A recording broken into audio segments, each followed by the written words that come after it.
When I was a kid, my favorite radio host was Norm Hitzges at KLIF 570. I'm going to start that again. I'm slurring my. When I was a kid, my favorite radio host was Norm Hitzges at KLIF 570 AM in Dallas, Fort Worth. KLIF was a news talk station, which I didn't care about, but Norm did their sports show. He was a human encyclopedia long before information was just a push of a button away. The joke was this guy probably had ice capade stats. I dreamed of a world where you could have a whole radio station that was only sports talk. New York City was the first market to do such a thing. They had WFAN 660 AM, but the second ever all-sports station in America was 1310 AM The Ticket in Dallas, which began in January of 1994 when I was 18 years old, and I have listened to that station almost every day since. Like, most of that time has been through streaming, of course, but I haven't lived has been through streaming, of course, but I haven't lived in Dallas in over 20 years. I still listen. I still love it. What I thought, though, that I loved about Norm's show and later The Ticket was that they talk sports. But I've listened to a lot of sports talk radio over the years, whether it's The Fan here in New York City or just syndicated national shows like Colin Cowherd or Jim Rome. And nowadays, every imaginable sports podcast. But what I really loved wasn't the sports, it's the personalities. These days we call it a parasocial relationship. And sure, let's go with that. I love the information and insight about sports that I got, but beyond that with Norm's show and with The Ticket, I got a break from the usual radio program, which was either political bluster, dry reads of news stories, or wacky morning zoo DJ types who played fart drops and picked low-hanging fruit. The Don Imus model, I guess.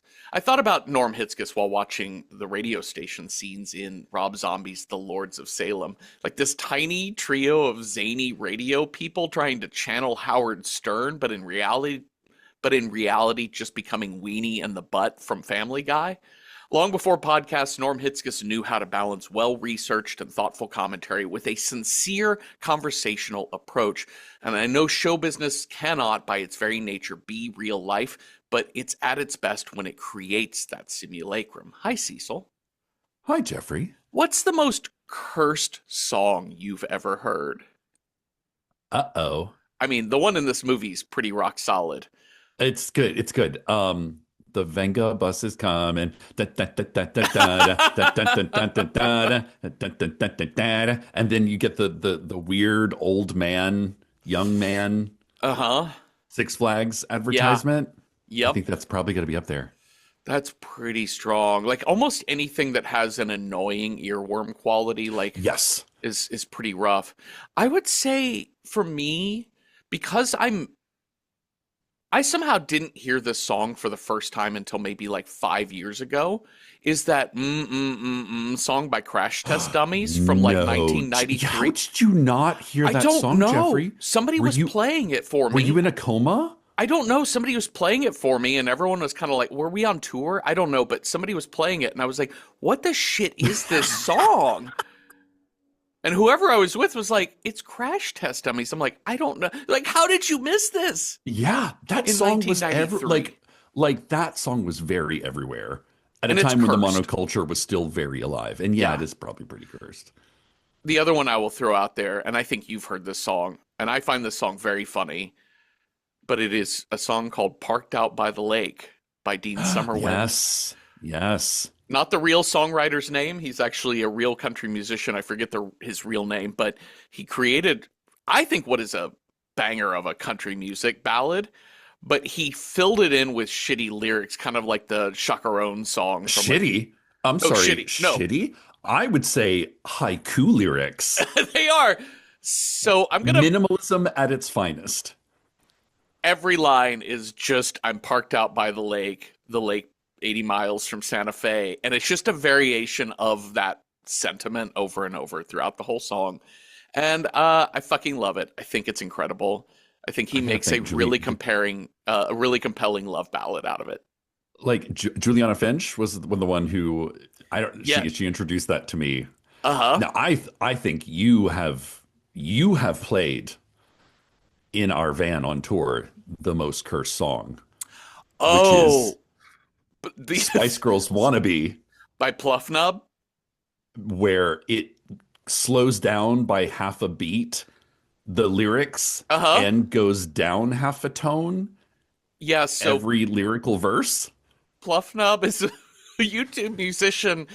He's a very talented musician, but he also plays with the master tracks of popular songs. And Oh so he my takes the God. actual tracks of Wannabe by Spice Girls and he slows the Yeah. singing down. Not He the backing The music. back music is the same. Just the lyrics, The just the lyrics singing. slowed down by like 10% and everything is pitched down slightly.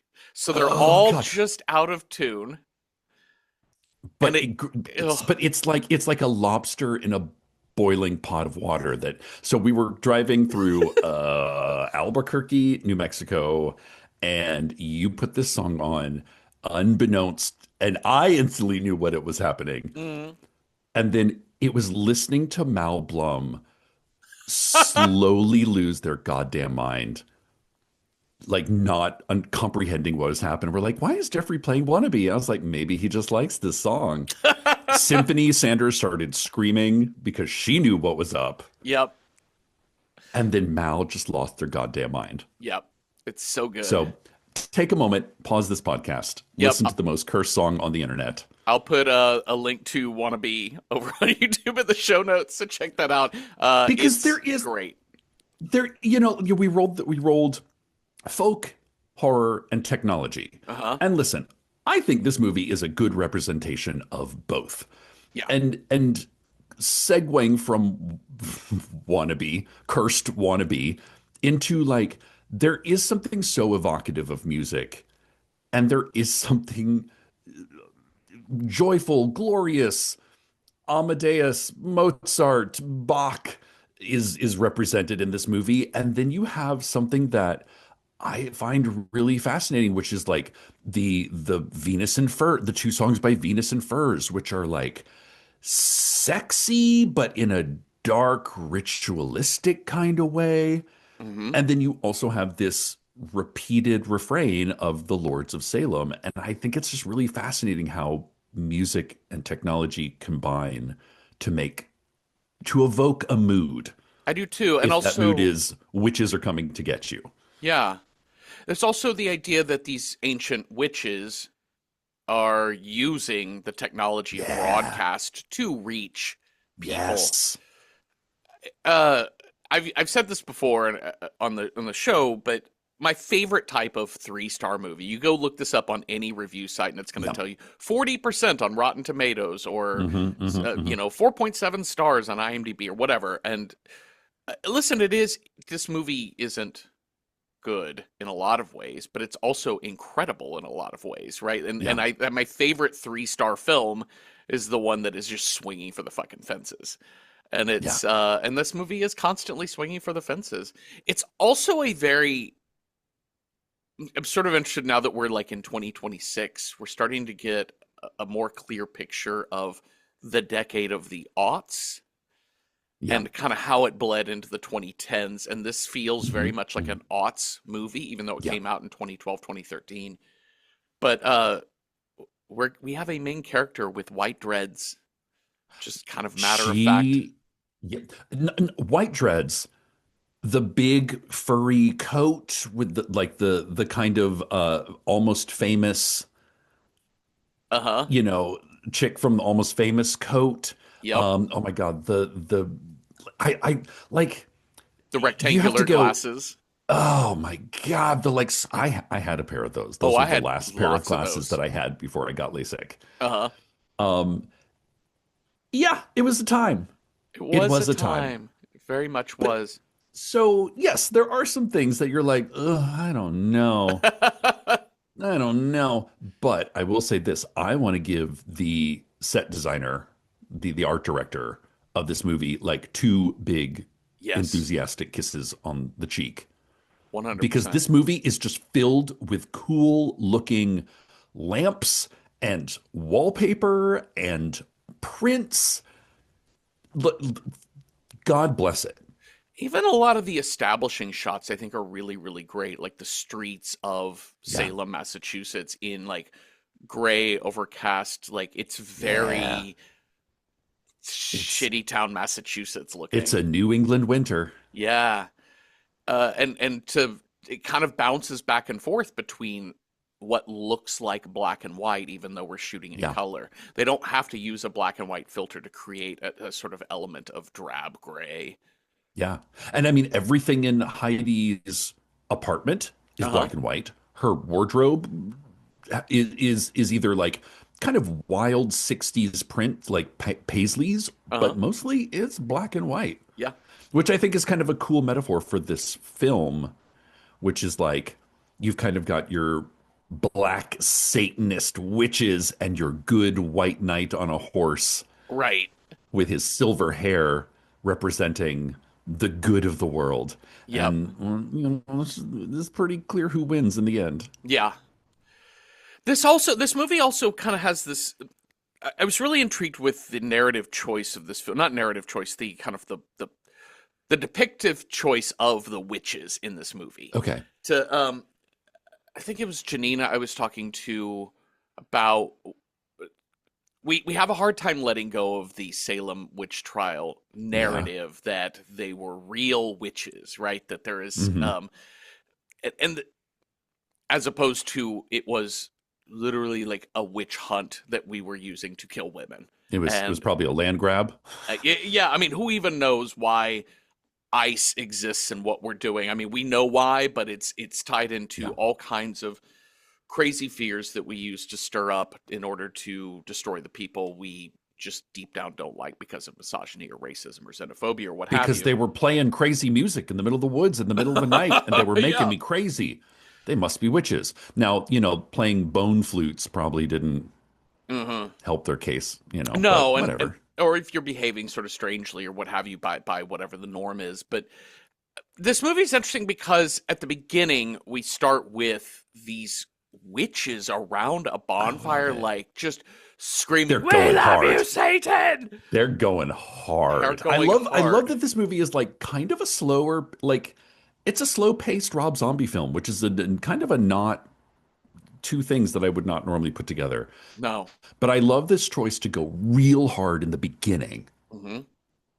and then kind of settle into a much slower paced, almost like a mystery film.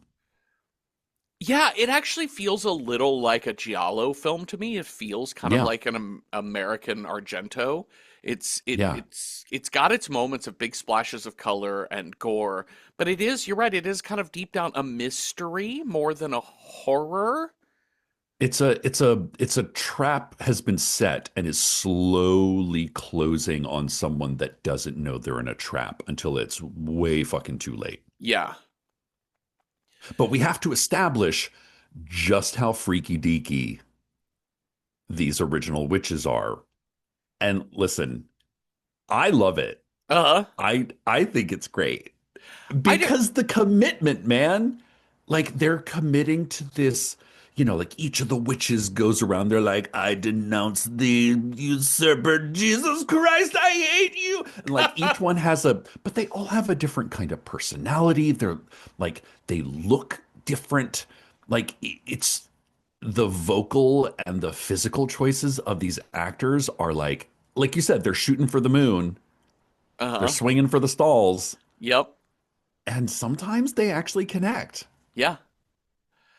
Um, I don't know if you caught, I had to look this up because I was like, she is so familiar to me. The actor who plays Margaret Morgan, kind of the main Meg witch lady, Foster. Meg Foster from They Live. That's it. She's that like it's the steely eyes. She's Yeah, got yeah, yeah, yeah. contacts in this, Yeah. but once I saw her She face, has I those was like, White oh Walker eyes. yeah, she has White Walker eyes, Well, we've absolutely. got I mean, this is one of the reasons why I do love Rob Zombie is because he knows he's a fan Uh-huh. and he gives work to actors that you maybe haven't seen since the 70s or 80s. Yeah. So like Maria this Conchita cast Alonso. this cast is stacked. Uh-huh. Patricia Quinn, I'm sorry, Magenta from the Rocky Horror Picture Show. Yep. Uh-huh. Um, D. Wallace, D. Wallace, D. D. Wallace. Wallace. Like I So fucking good. love and Judy Geeson. and then gives these actors kind of like roles that they can take a bite out of and say, no, go shoot for like turn that shit up to 11. Lacey, Sonny, and Megan in this movie, when we finally get to that trio Yeah, of those three women, fucking Dee great. Wallace as Sonny is so good because she's such a wine mom. Yes, she is. She has that voice that is so soothing and comforting Uh-huh. and not peppy, but like, yeah, she's like your favorite aunt who bakes you Rice Krispie treats and is maybe a little drunk when she does, but Yeah. she has nothing but good things Yeah. that she wants to give you. Yeah. And she might also be a witch who will murder your boyfriend with a frying pan. Hold my cigarette. That's my favorite moment in this entire fucking movie, where she Hold my wordlessly cigarette. just like literally holds up her cigarette for Lacey to hold, and she's like, "Okay, here we go." Bam, bam, murdered. Takes her cigarette right back. Uh, so good. Well, we set up at the beginning not only the witches who are screaming things like "We trample on the cross, stand ready to Yes. desecrate our false bodies," etc. But and then also there's a cut to this goat. This goat's face is like, "What the shit is going on?" It's so good. But also during this, we have this voiceover of this man from Yes. 1696, Jonathan Hawthorne, who is like, Mhm. "As I write these words, the witch Margaret Morgan gathers her coven around Salem, listening to rock music and The music, the yeah." drums are driving me mad. And I like the setup because both the witches and Jonathan Hawthorne are such extreme versions of that Yeah. trope, Yeah, yeah, and yeah. we can't trust either of them Of because these course. witches seem crazy, Oh, you yeah. know, and But and also they just want to dance. but also yeah, they're just doing their thing, and Jonathan Hawthorne also seems crazy because of, well, we know how we feel about the men committing the Salem witch trials. Well, we meet Heidi LaRock. Yes. Okay, in your lessons on male gaze, I know this is Uh-huh. Rob Zombie's wife here. Yes. Um, but in your lessons on male gaze, she sleeps in bed naked, no covers, face down, but naked except wearing thigh-high stockings. I love this. Sure. And I'm like, girl, show it. Sure. Show it off. Sure. Honestly, that I'm on board with. Yes. I don't know if I've ever fallen asleep with just my socks, like balls out naked Yeah. with only socks on. Like that has probably never happened in my life. But what's even weirder is when she like later in the film where she has on like the boxers that are just like pulled down like below her ass. Yeah. I, And I was like, I know she's on heroin, but girl, you a mess. I thought that was the only thing that took me out of the movie is we open with this shot of her sleeping nude in Yes. stockings. I'm like, fine. But then later we see her sleeping, but she's got a t-shirt and boxers on, and I'm Yeah, like, normal. here's the yeah, like normal. But I'm like, here's the thing. Uh, with the exception of like sometimes it's just so crazy cold out and you have bad insulation by your windows or something. For the most part, people have a way they sleep, and they don't change it up unless Oh, yeah, yeah, they're yeah. seeing somebody new or whatever, and they're Yeah. just being like, oh, maybe I shouldn't go to sleep naked the first time or whatever. Um, but yeah, I that was it. I was just like, oh, we're just showing different ways in which he's got a sexy fucking wife. Sexy wife. Yeah. My sexy wife. I do love the transition though from the like utter disgust. Like, the witches are like, I love that line, like prepare to defile your Yes. cor corporeal bodies or whatever Yes. they say. So we've been watching like 5 hard minutes of like gross nudity, Yes. like unattractive nudity. And then it's this, look, but here's this beautiful sleeping woman. How could this perfect sweet baby angel ever be evil? And it's great because the first thing she does is get up and feed the dog and then take a shit. it's Yeah. and Yeah. and yeah, which is exactly what he's going for. But when she's grabbing her morning paper, 2000s, when she's grabbing her Yes. morning paper, she sees a shadowy figure down the hall by apartment 5 just standing in the doorway. She's like, "Hey, No. you the new tenant?" Door I'm in slam. number two. Okay, then. It's like backlit in red. I'm like, Yeah. no, don't like that. And she tells her landlord, Lacey. Lacey's like, "Well, I can't rent that apartment. I keep trying. Nobody wants it. You said you saw someone. I mean, I'll check it out, but ain't nobody there." That's weird. Yeah, there's nobody in that apartment. Heidi. And then we meet the Big H team. Oh my WIQZ God, I Salem love it. rocks. I've only ever had one job where I had to listen to like early morning shock jock radio. Uh Like, and it huh. was, and listen, I have to say, so I had to open a coffee shop in Chicago. So I had to like be up at 4 a.m. to Mm, get that place open by like 5:30 or whatever the fuck yeah. in Chicago. And I will say this, the like the loudness and the stupidness of it did kind of help catapult me into my dead end job in when it was like December in Chicago at 4:30 in the morning. Yeah. I mean, that's kind of the need for that morning drive time, right? Like that A or that FM wacky morning zoo thing is Yeah.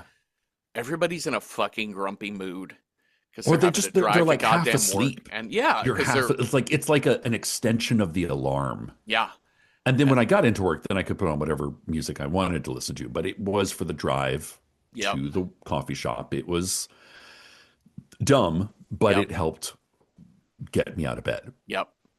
And now here's Shakira with da da da da da da. No, Oh she my didn't sing that song. God. um, but we've got Heidi LaRock, Herman Salvador, and Herman Jackson. The idea of naming both of these guys Herman I is know the really two weird to Hermans. me. Well, because they're Heidi, Herman, and Herman. So I guess the big Oh, H, they're all H's, I guess. I see. That's why we did Big H Team. Okay. But yeah, why two Hermans? I don't know. Yeah. But they're interviewing this guy, Count Gorgon, from No. some death metal band. No. I love it. It's like, well, they're not even interviewing. It's just like cut to music video of like black metal, death metal screaming. Uh And Heidi's like, I think I like it. huh. Like, my first kiss happened to this song. Well, and like Whitey is like their nicknames are Whitey and Munster, Yes. the other Hermans, and so Whitey is like, he's like, I think my mother lost her virginity to the song, Yes. It's and just the sincerity with which this guy, I can't. God is the unholy beast, and he's the unholy pig, and we serve the butcher. Yeah, you're like, why a goat? Why a goat? Why not a pig? I like this Count Gorgon's whole thing is saying all this crazy shit, and it just cuts to Munster, and he just goes, "Okay." Just like, this is nonsense. No. But thanks for coming on the show.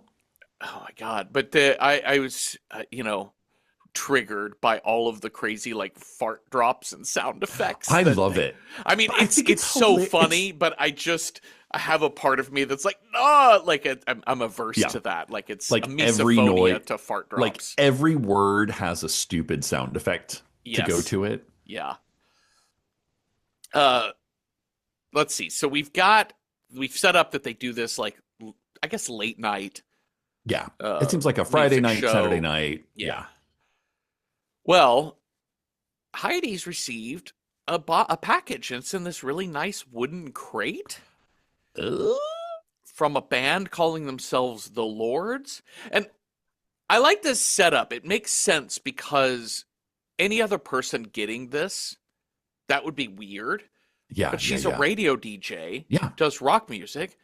I mean, if you've ever worked at a theater company, you get crazy packaging all the time for people sure. sending their Here's my play. Here's my yeah. headshot. Yeah, yeah. So yeah, I'm somebody sent their resume, cover letter, and headshot inside a little paper bag in the envelope at the theater I worked for in Dallas.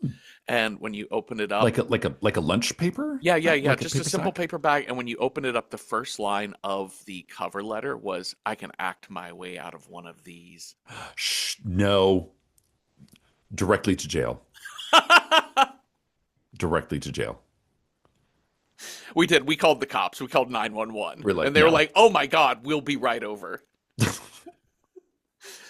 So this package is just it's an LP. It's an album. She's like, I'll listen to it later. And then she and Whitey go back home together. Put on some And Venus and Furs. uh-huh. They're all hammered, by the way. Yes. So we'll learn later that she's she is no longer participating in heavy drug use, but yes, certainly the alcohol and cigarettes are kind of like filling in that void for her in the meantime, which is better than meth or whatever she's smoking. Heroin. Yeah. But they turn on this. Whitey's like, here, record ran out. Let's listen to your new thing.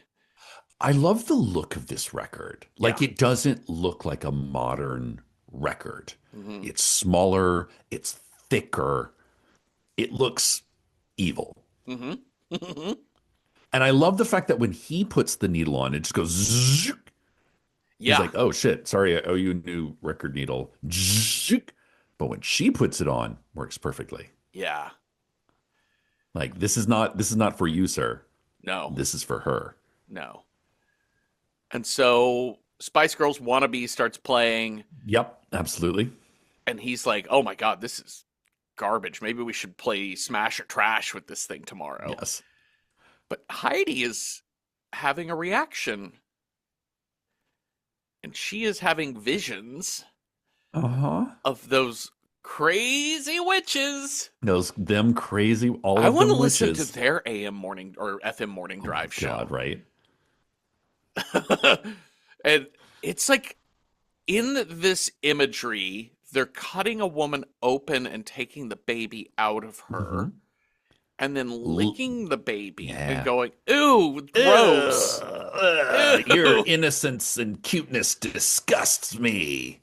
Oh no, I spit on you, baby. Yeah, they start spitting in this baby's face. It's so good. Good.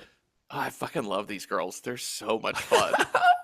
The Morgans, the Margaret Morgans trio, septet.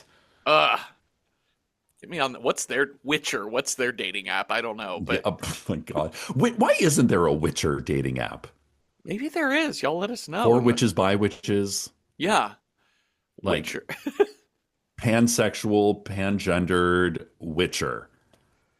I would subscribe. Sure. I'd rather give them my money than Grindr, I'll tell you that. They're fucking AI nonsense. Okay, so all of that we get title cards for days of the week. I'm not sure if that's helpful. I mean, it kind of gives us all of this happens in the span of a week, which I love. I kind of like are weeks going by? But it's like in the span of 1 week, we're going to watch Heidi's situation deteriorate from going out with her coworkers, having a fucking great time. She has loving people in her life.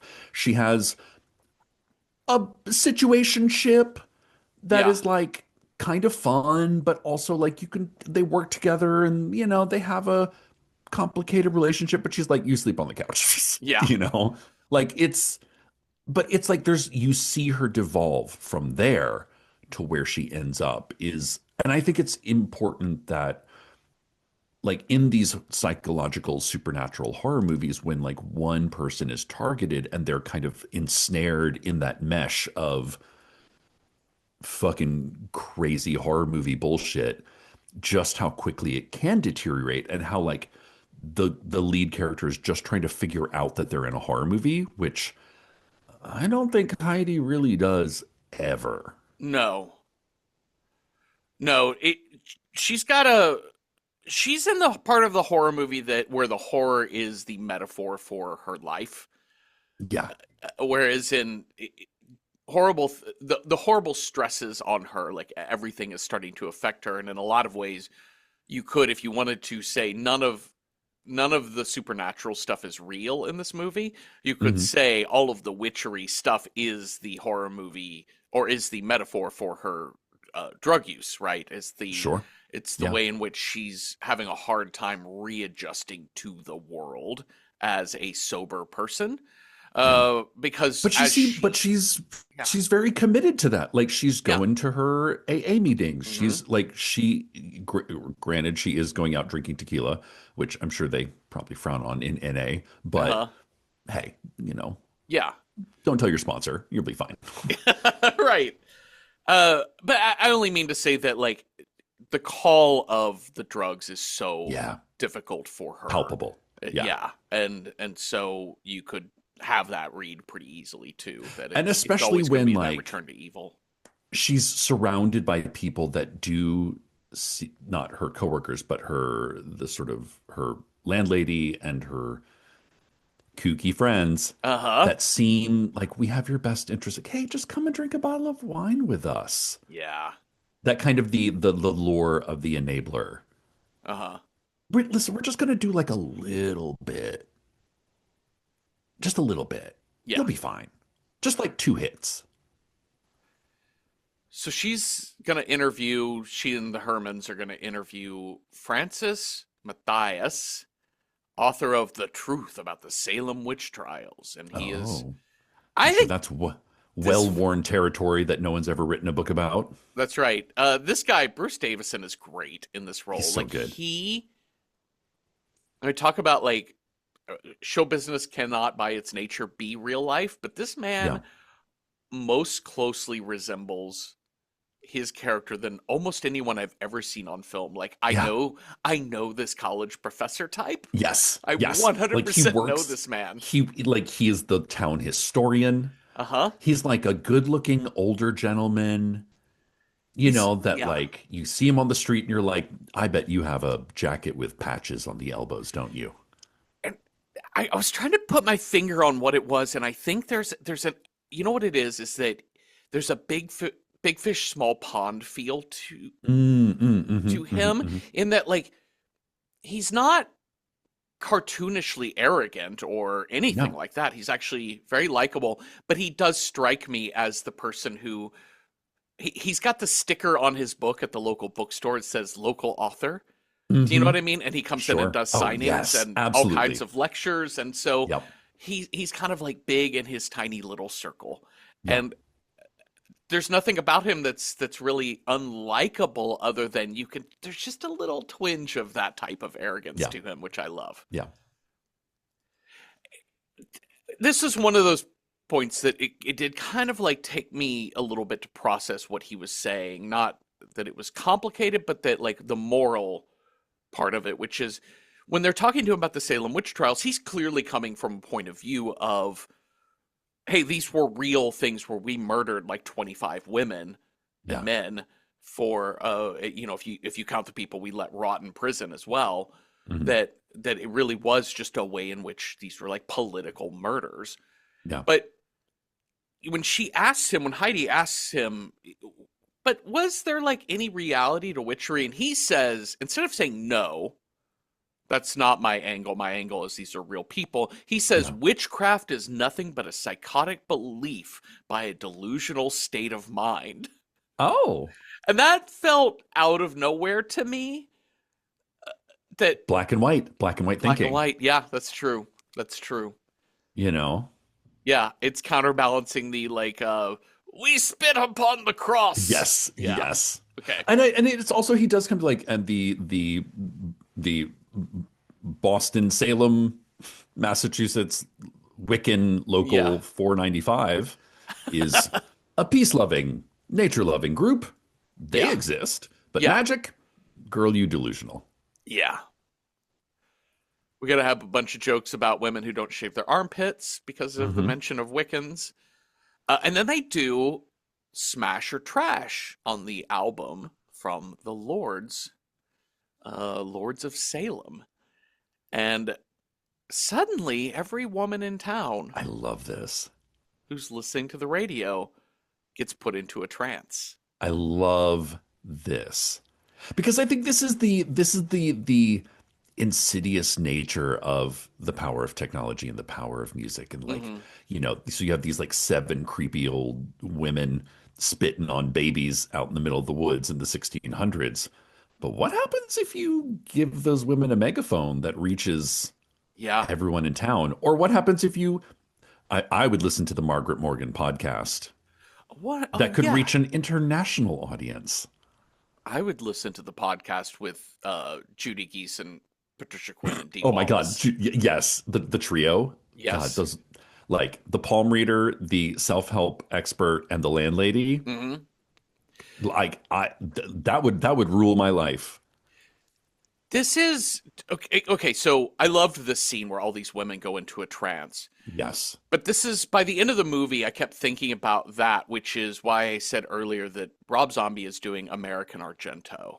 Yeah. And it's not the witchcraft, it's not the Suspiria witchcraft that I'm referring to. It's the fact that Argento's movies, and the ones we've covered for the show, the ones I've seen, are there's a style over substance, and I don't really Sure. mean that in a fully derogatory way. No, He's just they prioritized it that way. they prioritize it as in like he's swinging for the stalls too. Like Yeah. he's looking for the true outcome, and he wants the home run visual hit, and that's what drives the arc of his films. And I think that's what's driving the arc of this movie too.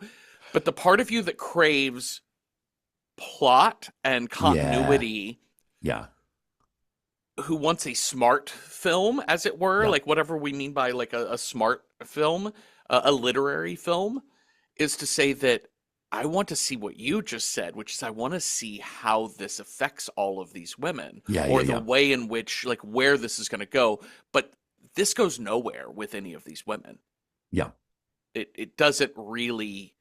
We're probably ultimately just trying to single out Heidi, and everything else is just we're evil monsters who get paid by the hour. So let's just do some fun stuff. And it just doesn't go anywhere, but it's beautiful. It's a really neat I, idea. I mean, I think the payoff is supposed to be the Lords of Salem concert. Yeah. But again, I was anticipating like women in the street, like Yes. the entire kind of like a Pied Piper of Hamelin kind of scenario Yeah, it's in which like implied. Yeah. like like the song is played over the radio once, the song is played over the radio twice, and by the end, like hordes of women are standing still in the streets, which we kind of get at the final performance. And I want to adjust, like I hear what you're saying about Argento, and definitely in like the kind of the lighting and the look of this. Mhm. I would say this is a Ken Russell Yeah, I could homage. see that. I could see that. Because Ken Russell movies are always have like crazy big set pieces, Uh-huh. are always like deconstructing slash lashing out at sort of a Catholicism, the grandiosity of the church, Right. and also like he's created, Ken Russell's created some epic baddies over the Uh-huh. years. Yeah. And I would also like to point out this film has no digital effects in it. It's this is shot on film, right? It's shot on digital, Oh, it is shot on but digital. there's Okay. no effects. There's no special effects. It is all set pieces, lighting, locations, makeup, Okay. prosthetics. It is all practical. Like there's a great scene later where like when Heidi is entering the tomb of the birth of Satan, whatever the fuck is happening. Uh-huh. And it's that long hallway, that black and white hallway, and it enters into this grand cathedral space. Practical. That's Like they so recreated great. that doorway, that hallway, and then pushed a camera through it in that space. And I'm like, fuck yes, Rob Zombie. Yeah. Oh, in fact, And creative, love it. I just skimming here, I just see that Zombie, Rob Zombie described this movie as his hope was he wanted it to be as if Ken Russell directed The Shining, Oh, was what he was going there you go. for. There it is. There's Love your it. Ken Russell. Um, yeah, that scene is tremendous, and I love hearing that this was all done practically. I think that's what makes this movie so compelling is those hit visual pieces. Yeah. And Like at the end when like it's Heidi sitting on the sort of the moon, black and yeah, white moon image from her bedroom is now like in the lobby of this grand theater, and the like red, it's not blood, it's like fabric made, there's a theatricality to Rob Zombie that like I will always kind of stan him and be Yeah. like, listen, you make some gross films, some hard to watch films, but one, he has a sense of humor, Uh-huh. and two, he gives you something fucking cool to look at every 4 to 5 minutes. He really does, and yeah, again, he's swinging for the stalls. He's having a great time, and I think visually, this very much feels like an art house film. Like you don't think when you Hmm. hear Rob Zombie directed some horror films that you're like, okay, well, you sort of imagine what that's going to be, Yes. but what you get is, I think, very much art house experimental Yeah. sensibility to it, which is what's so fun about it. Meets come through Fredericks of Hollywood. Yeah, sure, yeah. You I know, mean, come through like Sunset Boulevard, or no, yeah. not Sunset. Yeah, like come through like a down like Los Angeles kind of flash and trash kind of style. Yeah, of course, yeah. And even his like horror beats that he lands on, like his, the male gaze or what have you, like he's Yeah. playing with it in a deliberate sort of way that Oh is yeah, for sure. interesting. That is, I joke about like he just wants to look at his hot wife. I think that's part of it, but also he's playing with the ugly nudity versus the Oh pretty yeah. nudity. Yeah. I mean, we get boobies within a minute of this movie opening. So there's your male gaze. You There got your it, there boobies. it What more is. do you want? They might be covered in blood and mud, but you get boom right there. Well, they Francis in this when they're listening to this cursed song for Smash or Trash in the radio station, Francis, the author, the professor type guy, he notices that uh man, this music, something's really upsetting to me about this. He's Something's kind really of, upsetting about the music and also and the Heidi and the goes into, name.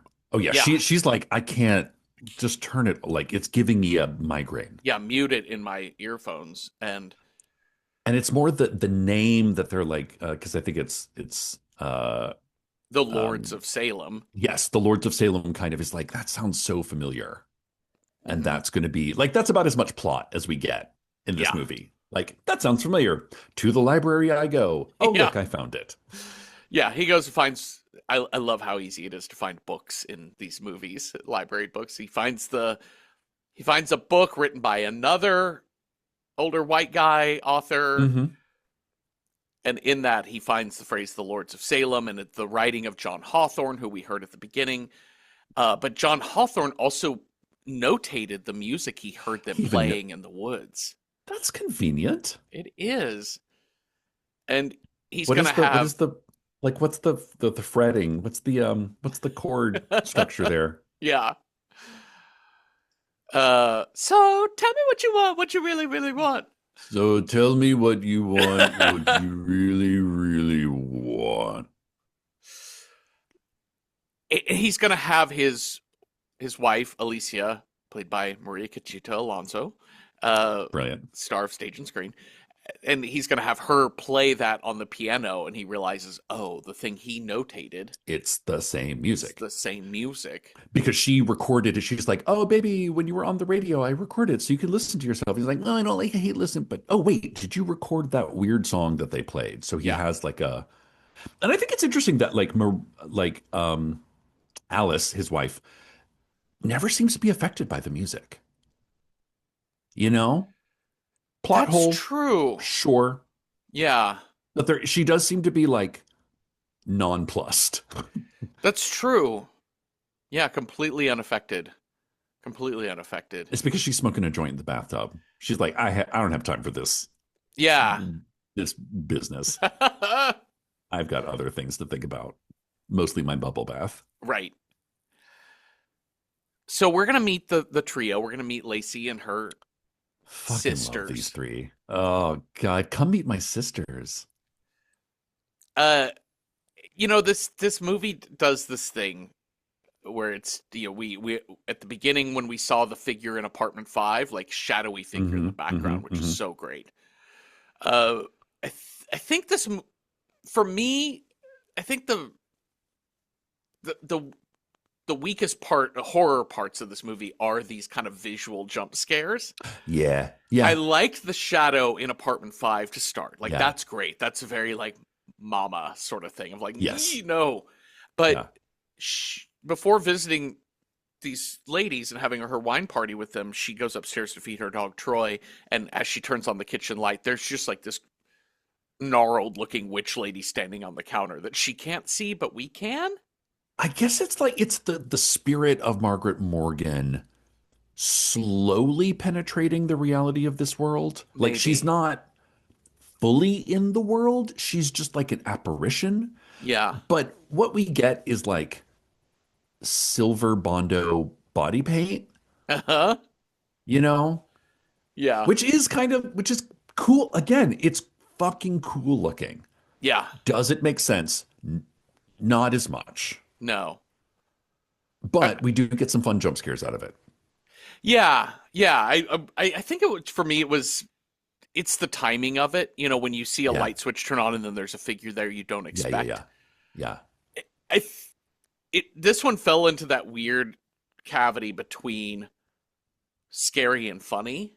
Yes. And Yes. I think he was going for scary then funny, which is like it's scary when the light comes on and she's Yeah. there, You jump and you go, "Oh my God, that's so dumb." but then she's there for a little bit, Yeah. and at that And then point it she's just like, becomes funny. Yeah. But yeah, he didn't quite have it down, but I like the attempt if he's going for the humor there. But downstairs we get into a palm reading, and Megan is going to read Heidi's palm, and Megan goes right for it. Oh my God. Megan's so intense. Mm-hmm. Mm-hmm. I love this discussion of fate versus destiny. This is Yeah. your line of fate. Well, what's my destiny? No, no, no, not your destiny. Your destiny implies that you have some choice in the matter.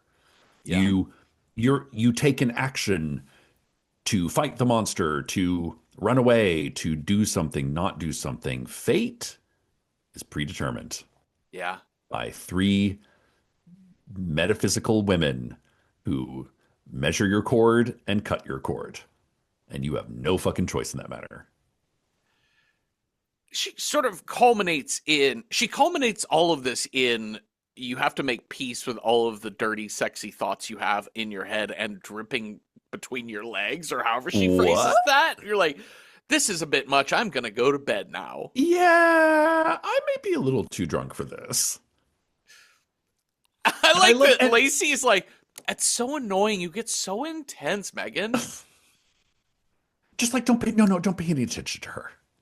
Just, but I love it how it's like, people in your coven, your besties, you can be like, ugh, Megan, Yeah. come on. We're trying to reel her in, not push her away. Okay, fine. But I mean, she is really talented. But also, Megan. I love this trio. This trio is so good. Their friendship is Hmm. relatable and palpable, and by the end of this movie, because the movie starts with like evil witches were real in Yeah, yeah, yeah, Salem, yeah, and yeah. and by the end you're like, sure, but also I kind of would mind hanging out with them. Again, get on Witcher. Yeah, I gotta get on Witcher.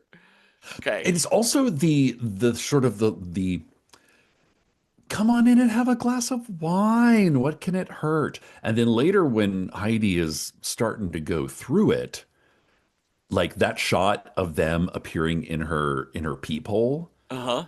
and her door, like a la the next door neighbors in Rosemary's Baby, but they've got the like scones and they've got the tea and the perfect like silver pitcher. They're like, Yep. comfort. We're here. Yeah. You could probably use some help right now because you're going to give birth to a shrimp Satan baby here in a minute. Yeah, So face hugger. you Yeah. need some cream tea. He's definitely But then channeling Ruth Gordon here. yes, oh Yes. absolutely. From But then Rose like and Baby. then the flip in which the intimidation, like you see how they are with Heidi versus how they are with Whitey and with Francis Matthias. Uh-huh. The like arm, like they're like literally standing. It's like, I'm sorry, are we standing in her way? Like a fucking gang of evil teenagers. Yeah. Hmm. Oh, but we're just women. We're not here to get in your way. No. No. Go on through. if you can. So she has uneasy dreams that night, and she wakes up to Troy has gotten out of the apartment. She gets up Uh-oh. to whatever, and Troy slips out. Troy runs down and starts digging at the doorway to apartment 5. Yeah, leave that apartment alone. And that door cracks open, and she goes in. Oh, you're just going to investigate? And there is a red neon cross on the wall. Listen, it's very important to stage your home before you sell it. Yep. And I think nothing says we've got a strong contender for home buyers Yeah. than just a single red neon cross, and everything else is just covered in black crepe paper. Yeah, it's like bohemian minimalist. It's great. I love it. Yeah. But I do like I like it's so over the top. But I do love this that like in modern day, Christianity is distilled down to its most flimsy aspect, Yeah. which is the Jesus saves roadside neon evangelical, like the shadow of its former self, which is the kind of the Rococo romantic Uh-huh. church, that it's kind of like the grandeur of Bach and Mozart and these beautiful spaces that were Bernini built, and built in the Michelangelo. glory Yeah. of God to pray to this neon cross. Yeah. That's what Jesus has become. And it's like, it's kind of like between the witches and Jesus, you're like, oh no, I think the witches are going to win. They do have more going on. And she in the process of staring at this thing, we see like the beast come up from behind her. Fun. Fun. You've been Sasquatched. You have been Sasquatch. Sasquatch has not had a manicure in a while. No. But he doesn't really attack her. He's just chilling.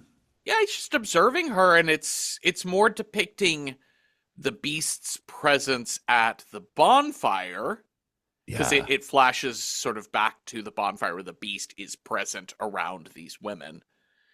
And then back into the apartment where it's just the neon cross. And It's kind of like a more over the top version of the depiction that we saw in the Black Coat's daughter. Yeah. In which Bad Bunny appeared. Yeah. So she hears whispering from Margaret Morgan of like, dost thou want to live deliciously? Oh my God, like, of course. It's sure. it's a lot of that dost thou want to live deliciously sort of stuff. But then she eventually says, you have to bleed us a king. So, which means you're going to have to pass a kidney stone the shape of a lobster, basically. Yeah, pretty much. But she wakes up in bed, and you kind of get the sense of she's like, oh, I'm just having nightmares again. Yes. End of Tuesday. Like, this is just Tuesday. Wednesday, she's going to go visit the church. She's out walking her dog. Again, some of these shots are gorgeous. This beautiful fall in New England. Yeah. Her walking over this bridge. It's the beauty of the nature. Again, the sort of the Wiccan aspect of nature. The like, I don't know. Let's worship a tree here for a second and a river. This seems rather nice. And she's walking her dog through the cemetery, and she's feeling a little freaked out, clearly. Yeah.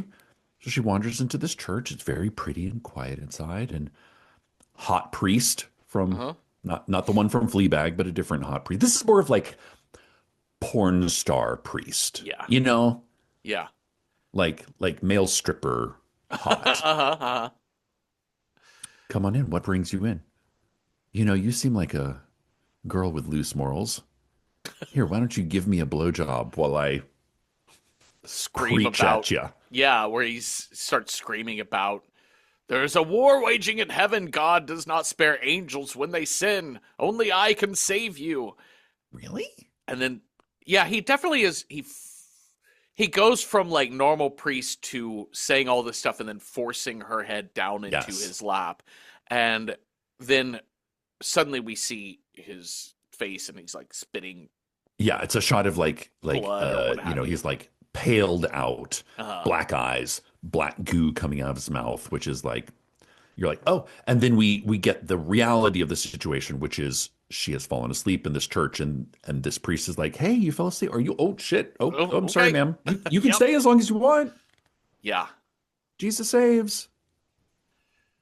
So, and then she goes to like sit with her thoughts out in the graveyard She behind needs a the cigarette is church. what she needs a fucking needs. smoke.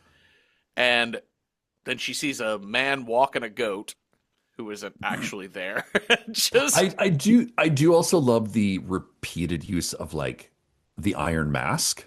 yeah, And it's like it's again Rob Zombie like fucking loves a reference. So it's like in her apartment, in Whitey's apartment, they're always kind of watching like late night black and white movies. uh-huh, And one of the movies that's on is sort of like a early Scarface, like a gangster movie, and one of them has this sort of like blank mask.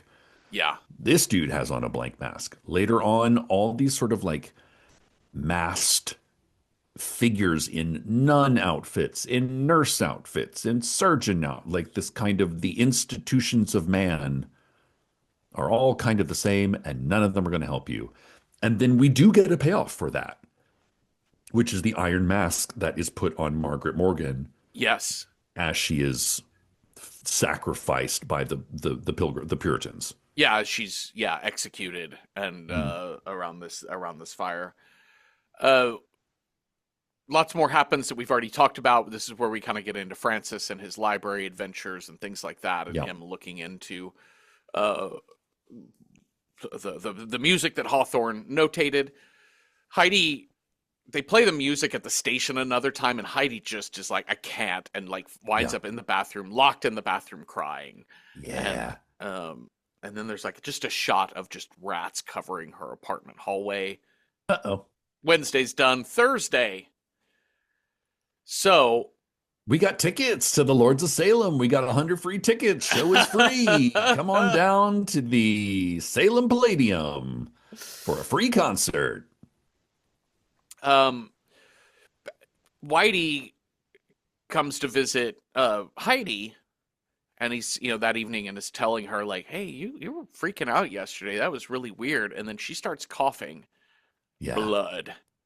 Well, it's as soon as she says, I think there's something about that record that is fucking with me. So it's like, again, it's a curse. Like you have to activate the curse. And part of the rules of a curse is you can't talk about the curse. Yeah. And if you do, you're going to cough up blood. Yeah.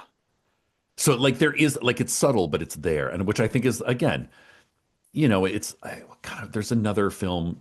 God, what film was this? Oh, no, this is from Jonathan Strange and Mr. Norrell, from the book and the TV show, in which it's like you can speak normally, but when you try to talk about the curse, you just speak nonsense words. So the idea that the curse has a built-in failsafe. It's got a two-step verification sort of security feature. Yep. So like they've cursed Heidi with this record and this song, and they're putting the pressure on her, visions, nightmares, but she can't like they're also systematically cutting off all lines of support in her life and funneling her into, don't you want, oh, you baby, my poor baby, come here, have some scones and tea. That's comforting. Yep.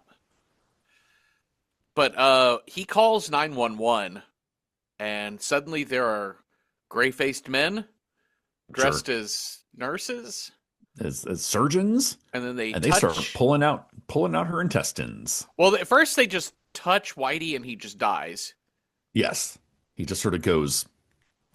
He doesn't die. He just he goes sort of catatonic. He powers down. Yeah. Yes. And then we've got her being tied down and cut open and innards pulled out.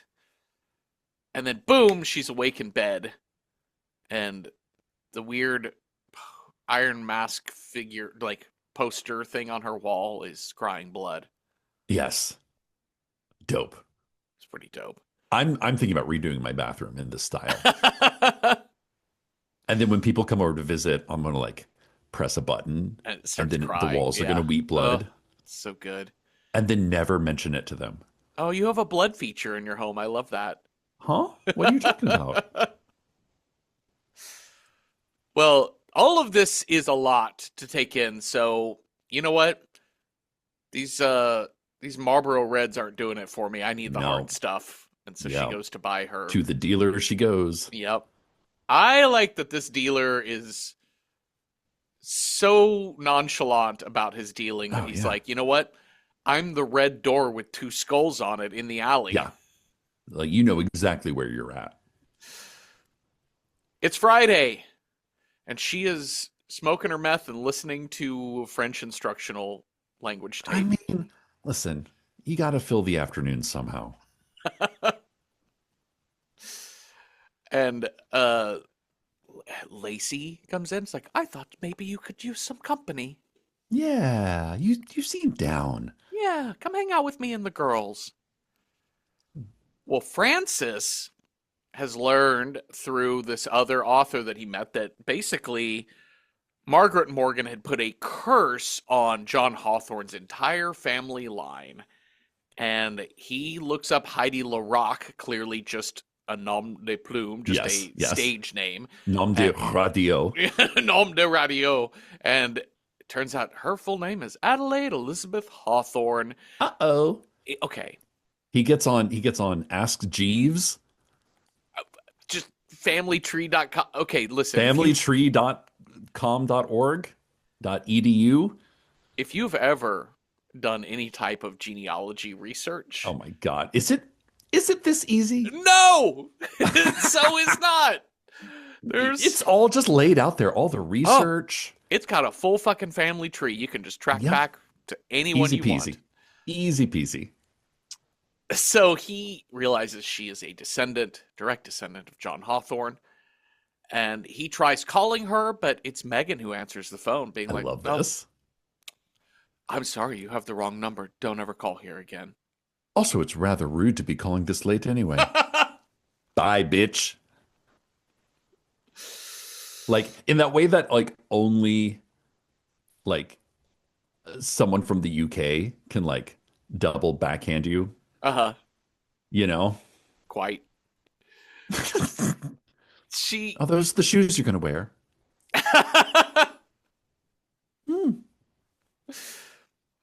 So they are, the three of them, this trio, are taking care of Heidi. And by this point, we fully know they are goddamn witches. And they put her in a wheelchair and roll her down to apartment 5. They draw a chalk circle on the floor in front of the door, and then they start drawing the little symbol that we've seen on their foreheads from earlier. But when they first start drawing, it's two like little arcs at the top and bottom, and I thought, are they drawing a volleyball? What's happening? What are we drawing? No, they're summoning Wilson. And they're summoning Wilson and Tom Hanks. That'd be so good. Castaway. I'd love that crossover film. Yeah. Mm-hmm. Well, they draw this design, and then they open the door, and this time, instead of that empty apartment with just a neon cross, we get a full lush manor, like vaulted. It's like the lobby of an opera house. Yeah.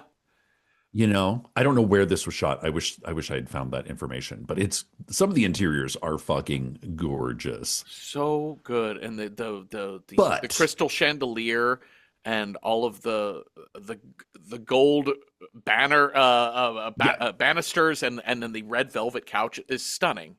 Yeah. And then there's a little lobster baby in the middle of it. Like a flipper, like a little flipper baby. Yeah, it's like Flipper sort of thing.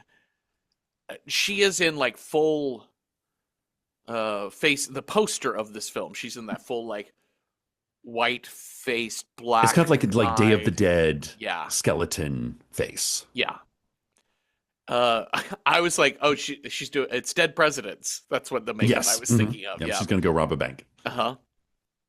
But she's also got like umbilical cords that she's connected to the flipper baby. Uh-huh. And you're like, oh, I think it's happening. Yeah.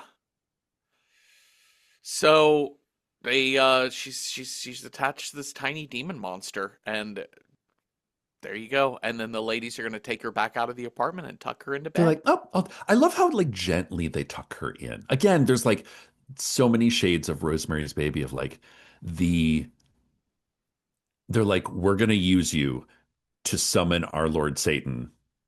And Uh-huh. then we're gonna be like, listen, you need your rest because I you're going through a lot. Like it's the like we have chosen you for our evil, nefarious schemes, but we also really, really want to know how you feel. Yeah. hmm It's Saturday, Here we and go. Let's go to this concert. Francis is he's gonna go pop over to check on Heidi. And he Love runs this. into Lacey out front. She's like, "Oh, are Friend or you?" foe? I mean, I don't know if I'm her friend, but I'm definitely not a foe. Oh, Oh, just come in. She stepped out. Just come in, have some tea with me and my friends. yeah. Oh, are you married? Do you have children? Oh, good that you As don't have like children. They're just awful. I know. Oh gosh, gross. And Sunny's like, you're very handsome. Faith happily married? Yeah, yeah, most of the time. Yeah, no. Oh, that's nice for you. I Honey, love would you what. be a dear and go get the sugar from the kitchen? I love that. I love that code because it just Yeah, means come back with the fucking cast iron. yeah, Yeah, they there's also a great turn there too, wherein they were like, "What's your urgency that you had to just race over here?" And yeah. he starts talking about this Lords album, this Lords of Salem album. They're like, and I think it's Sonny who says, "Aren't you a little too old to like that shit?" Yes. And he laughs, which He I think is laughs. like he's like, oh, ha, ha, ha. Yeah. What am I, a He's clown like, to no, you? I was on the show, and they're like, wait, am I a clown? Do I amuse you? Do I look like, why are you laughing? Do I look like, does she look like she's laughing? She does not look like she's laughing. And that's kind of the Rob Zombie variation on that speech because she says, "I Yeah. think you've come to get inside her head and to fuck her brain." Are you gonna fuck her brain? Is that what you're gonna Are do, you going to use Francis? your dick to fuck her brain? And then just pow, cast iron, and then they just pummel him to death with it. And I do love the fact that like Heidi in her like post drug, post Satan impregnation stupor is like on the floor. Her apartment's a fucking mess. And she can hear the murder and she is having like she knows she's in the trap. Yeah. She knows what's going on, but Yep. she's kind of powerless to do anything about it. Yeah. Which I think is like a real again, it's like there's a humanity to this. Like Rob Zombie is really great at looking at monsters and finding the humanity in them or the like, hey, let's make a Halloween remake in which we get more into the background of these characters. Yeah. Well, Whitey is going to show up, and this is where the women are sitting on the stairs I being like, love "Don't let us stop you. No, go on it's past." there's something about the staging of this that is so beautiful and hmm so creepy and so like Macbeth witches. Yeah. It's theatrical and Yeah. there's power in theatricality. So, uh, how does, oh yeah, how does this work? Lacey's like, "Why don't you go tell your boyfriend to wait outside?" It's And, okay. it's okay. He can wait You'll outside. just tell him you'll be down in a minute. Yeah. But then he gets Heidi eventually comes. How does he bounce her from this place? Yes. So like Okay. so she changes into her going out clothes. Yeah. And then it's this the next shot is like he's practically like holding her up. And he's Yeah. got this look of like, and they're going to meet Herman. And he's like, she looks like shit. He's like, let's just get through tonight. Uh-huh. Tomorrow we can take her to rehab kind of speech. Yeah. Like let's just I know, but now's not the time for an intervention. Right. Well, it's time for the big show. Well, she makes it inside and she says bye-bye and Uh-huh. she tearfully waves goodbye and the door closes and locks apparently Yep. because the boys don't make it inside. And you want to talk about theatrical? This is a really stunning visual. I mean, this is where we're getting real art house shit, like real It's the visual. power of like solid lighting design. Yeah. It's the, and it's just the three women, our three ladies on stage.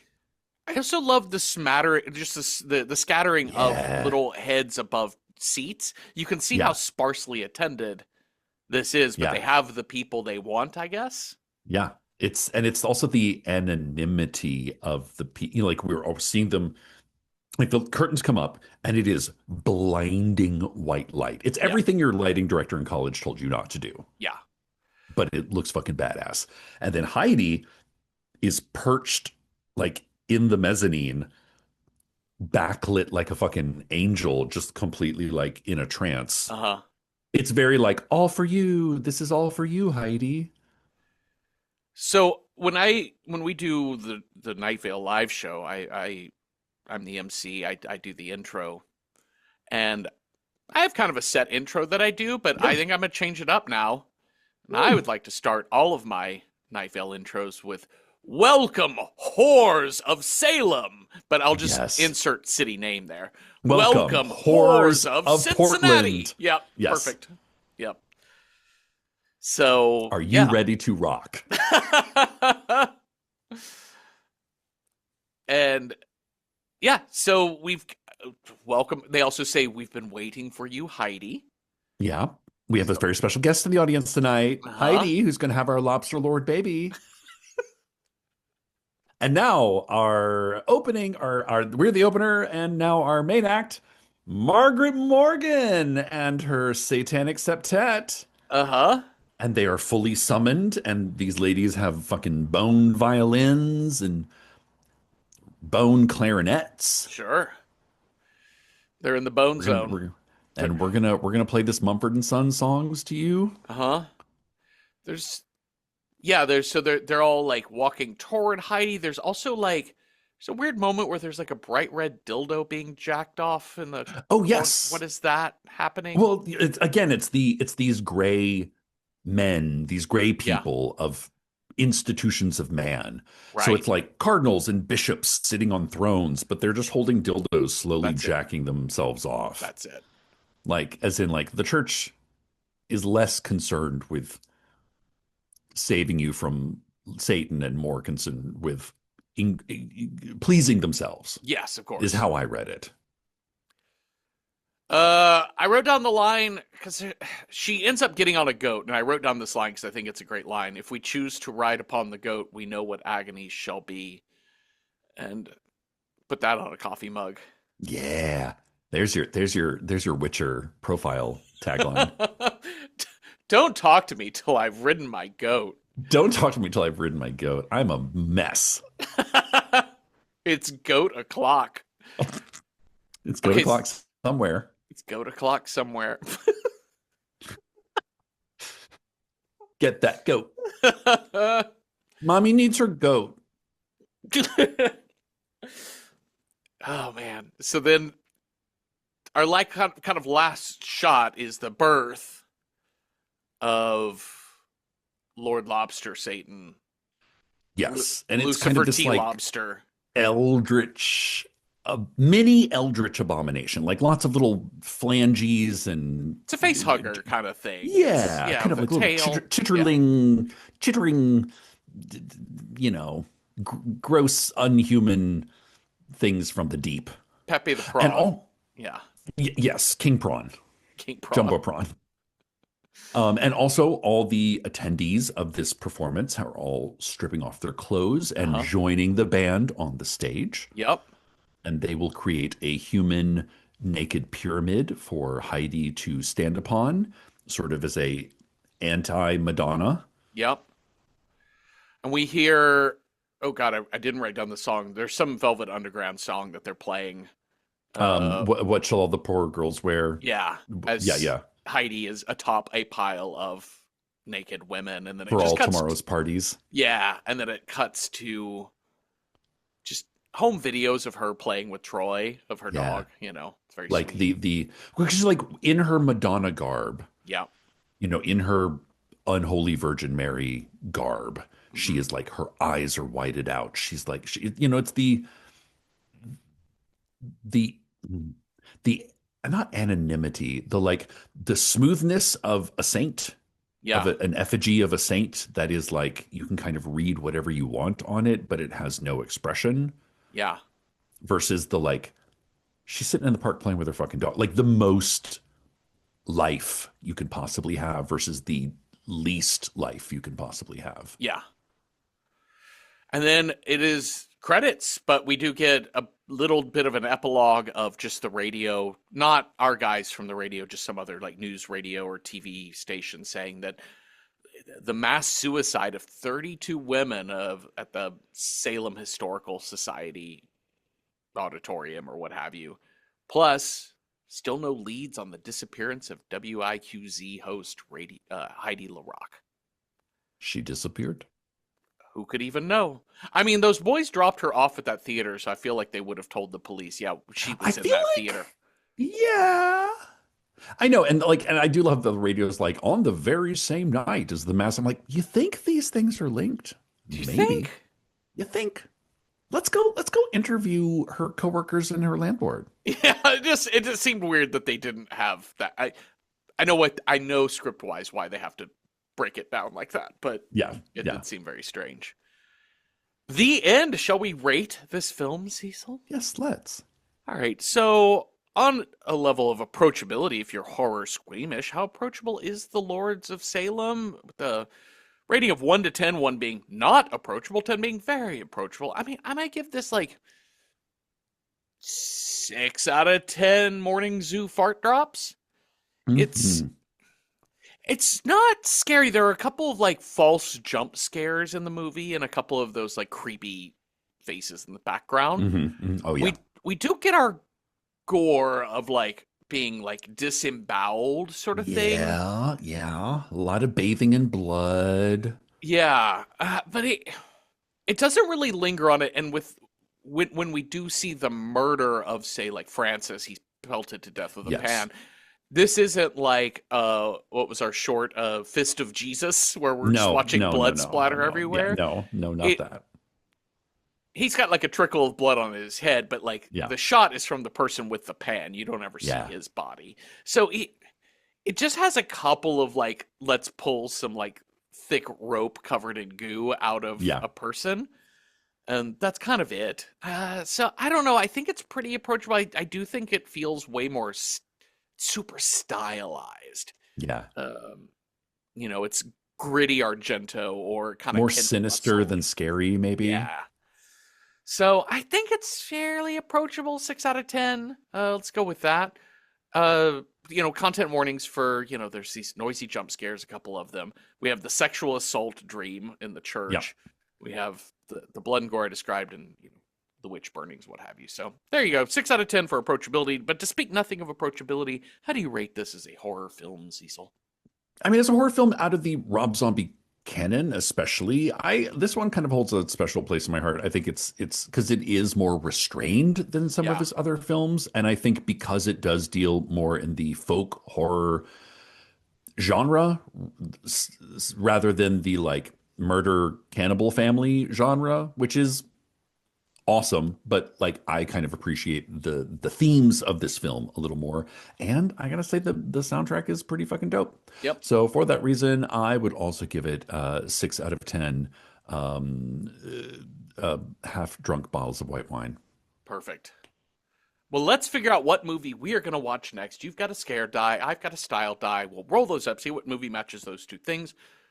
Cecil, if you roll a 1, our next movie scares clowns and or dolls. 2, a vampire. 3, conspiracy. 4, a wild card. 5, 4 plus legs. 6, demonic. What's our scare? That's a 6. Demonique. 666. Yes. We're going to match your demonic with the style that I roll. If I roll a 1, it's got to be a foreign language film. 2, it's got to have 5 or more words in the title. 3, it's got to be from the 2000s. 4, it's got to be a sequel, prequel, or remake. 5, a bottle movie. Or 6, something horror icon related. made by or with a horror icon. Let's see what we got here. I've got a 4 sequel, prequel, remake, demonic. Oh, We're going to have plenty of these. We got a lot of options here. All right, we wrote down a few, and we also have a Letterboxd account. We're Random Horror 9 on Letterboxd, where you can look at all of our lists, which represent all of the possible die rolls that week, and you can add comments to help us find films that we might have missed. Cecil, on our list, well, we did Tales from the Hood, but we could do Tales from the Crypt, Demon Knight. Ooh, which is a very fun one. Anthology film for you. We've got the remake, or prequel remake, The First Omen. I've not seen this. I've heard good things about it, though. I have too. We did Paranormal Activity 1. I've been wanting to do Paranormal Activity 3, which I think looks very fun. I love the conceit of these movies. And we did that on like one of our earliest shows, so it might be fun to revisit that franchise. And I get the sense that Paranormal Activity 3 is about, like, a lot of the scares are generated by what the camera shows you and doesn't show you, which I think is really interesting. Fun. Well, we still haven't covered Evil Dead 2. Sure, a classic. Classic. Or Evil Dead Rise. Is a yes, modern kind of for sure reboot like / expansion of the what franchise? If Evil Dead but in the city? Okay, a movie I saw for the first time last year at Nighthawk, Demons 2. Also, What If Demons but in an apartment building? Goddamn, I had that movie, so much fun. And then, of course, I've only seen this movie once, and I was legit like 17 years old. I remember it takes place in an apartment building, and that's all I remember. If you were high and 17 and you watch this movie, I'm just do you understand me royal now? You? Do you understand why I am the way I am now? Yep. It just explains. It would change your life forever. Yeah. And then finally on our list, Smile 2. Very demonic. Listen, I have to say, I saw Smile and was like, I don't know what all the fuss is about. And then I saw Smile 2 and I was like, this is the shit. Yeah. Smile is one of those rare franchises where I think they hit their stride in part 2. And it happens. Yeah. I mean, I think Evil Dead was cult hit, and Evil Dead 2, everybody was watching Evil Dead 2. Everybody was renting that fucking movie. In this case, it's like Smile kind of established the rules, and then Smile 2 was like, what if the same rules, but we up the ante? I also like that in Smile, what they're doing is they're kind of defining what the Smile demon is, because it's different in part 1 and part 2. And like, not different in a way that breaks continuity, but it's different for the people that it's affecting. So the Smile... Because of how their lives are different. Yeah. So anyways, that's very cool. Those are what we wrote down. What did people on Letterboxd have to add to this conversation? Oh, goodness. We have a lot of +1s for Evil Dead 2. We have a lot of +1s for Smile 2. What else do we have? King and Commodore recommends the 2022 remake of Hellraiser, which... Okay. Yes. Loved it. Absolutely agree. What else? Temmie Silver recommends the 2021 remake of Candyman. Okay, yeah, also interesting. Demonic? Yeah, it's a killer ghost demon. Yeah, I don't know. Yeah. On the border. Vengeful spirit, I would say. Yes. And also recommend Hell House LLC 2, the Abaddon Hotel. Sure. In which we get to learn a little more about what happened at that silly old hotel. I have heard that the Hell House prequel that came out a couple years ago is really good. Okay. Interesting. A +1 for The First Omen. Fifth Hammer recommends Hellraiser 3, Hell on Earth. Interesting. This is the, Hellraiser, but what if a oiled up, coked out musclehead? Oh, I love it. Love that. Kamja recommends Handsome Guys from 2024, a faithful Korean remake of Tucker and Dale versus Evil. Okay. But on top of the hillbilly killer trope, there's also a demonic scare thrown into the mix. More laughs than scares. The deaths are gory and wonderfully dumb. And it's not often that we see a remake from American into East Asian.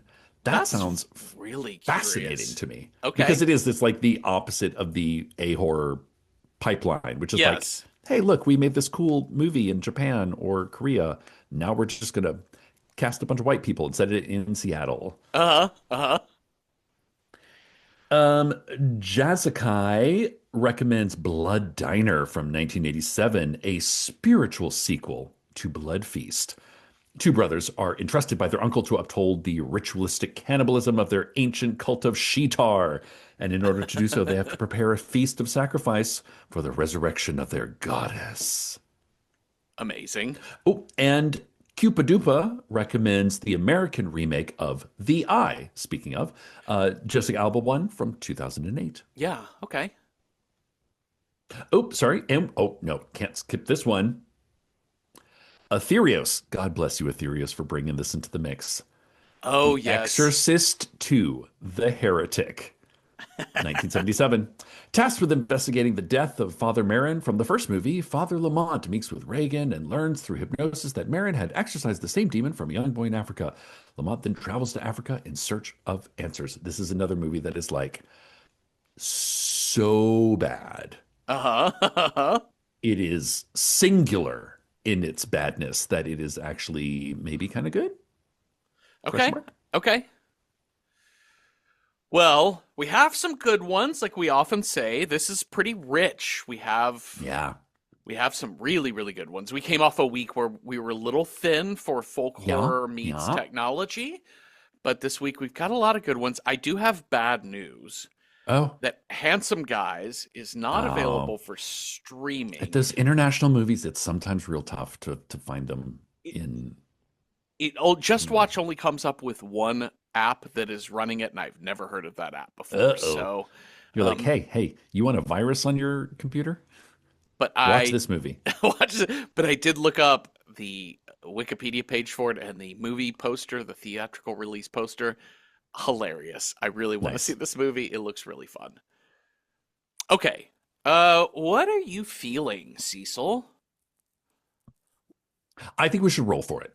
I think we have enough strong contenders and we have Okay. enough people that are like Hellraiser, Demons 2, Smile 2, Evil Dead 2, um, things like The First Omen that are all strong enough contenders that I think we can find six good picks and let the dice decide. And do we have our guest coming recording next week with us? We do. Do we want to try and tailor anything that they might be more geared toward, or just Nah, fuck let the them. dice fuck them? Fuck them. This is our Um show, not your show. yeah. Yeah, let's just let the dice speak. Let's let the dice do what they do.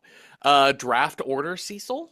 Yeah, of course. You want to pick I think first? You want me to pick first? I think you got the first pick. Okay. Let's start with let's start with Evil Dead 2. Nice. I am going to pick Demons 2. Yes. So excited. I'm so excited. I'm so scared. Let us do Paranormal Activity 3. Excellent. I will choose Smile 2. Oh, that was so good. I was going to be on my list if you didn't do it. Let's see here. I need a quick thinker. Just checking back in. Okay, I'm a little scared to do Exorcist 2, but we've done 1 and 3. And I'm scared about getting a shitty movie, but I'm also like, I think It's a it's a shitty key movie. movie. But it's a shitty movie. Yeah. But it's a trip. Yeah, it's just a I'm not question here of to whether or not influence that you at all. yeah, it's just a question of whether or not that makes for a good show. Because sometimes a shitty Yeah. movie makes for a great show, but sometimes it makes for a really bad show because you're just like, man, this just wasn't very fun to watch. Yeah. I don't know. There's only one way to figure it out. Yeah, that's true. That is true. Okay, you know what? Fuck it. I'm gonna trust in Aetheros from Letterboxd and just like Exorcist 2. Why not? You're a brave man. Oh, I'm having a hard time. Okay. Okay. I put Smile 2 on there. So that I think that does kind of cancel out the first Omen and kind of the modern horror. And I put Demons 2 on there, which is like kind of campy classic. Uh-huh. Oh, I don't know. I'm between like Hellraiser 3. Tales from the Crypt Demon Knight. Oh, yeah. Okay, great. That's a sequel, prequel, remake, right? Yeah, it's a because Tales from the Crypt, it's an extension of that. Yeah. All right. Is it your turn? I always forget whose turn it. I need like one of those. I need like one of those. I need a magnet up here that says. Yeah. Here, I'll roll for it. You'll roll for it. Okay. If you roll a 1, our next movie is Evil Dead 2. If you roll a 2, Demons 2. 3, Paranormal Activity 3. 4, Smile 2. 5, Exorcist 2. 6, Tales from the Crypt Demon Knight. What are we going to watch next, Cecil? That's a 1. Evil Dead Dose. I mean, let's do it. We have to. Dead by Dawn. Dead by Dawn. And God, what a fun movie. This will be really exciting. Oh, yeah. And this will be a fun one for our guests as well. Yeah, I think so too.